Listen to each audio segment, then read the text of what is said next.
Imagine a world where time stands still, where entire towns are claimed by the tides, where history echoes through crumbling ruins, and the sea whispers stories long forgotten.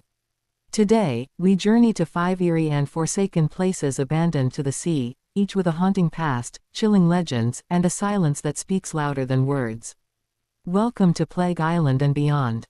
Our journey begins in the Venetian Lagoon, where the shimmering water hides a sinister history.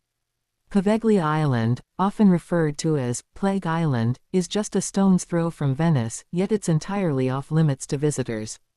Why? Because its soil is soaked in death. In the 18th century, the island became a quarantine station for people infected with the bubonic plague. Over 160,000 bodies were reportedly burned and buried here. Later, in the 1920s, a mental asylum was built on the island. Rumors speak of twisted experiments, a deranged doctor, and the tormented screams of patients echoing through the halls. Today, Poveglia is abandoned, overrun by wild plants and creeping decay. Locals refuse to go near it. Fishermen won't cast their nets there, afraid they might pull up bones. Some say the island is cursed, a place where the sea holds onto its dead. Sailing across the East China Sea, we reach Hashima Island, nicknamed Gunkanjima, or Battleship Island, due to its eerie, warship-like silhouette. In the early 20th century, Hashima thrived as a coal mining facility owned by Mitsubishi.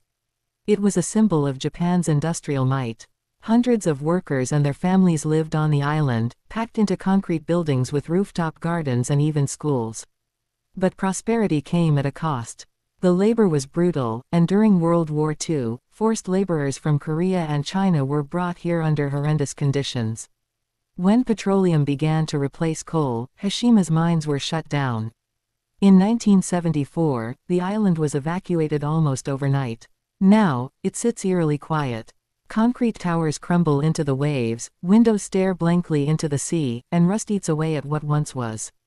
Nature has begun reclaiming the city, and the sound of crashing waves replaces the noise of industry. On the rocky Devon coast lies the story of Halsons, a village with a tragic fate.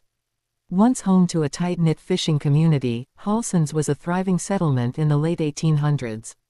Families lived in stone cottages, and generations passed down stories of the sea.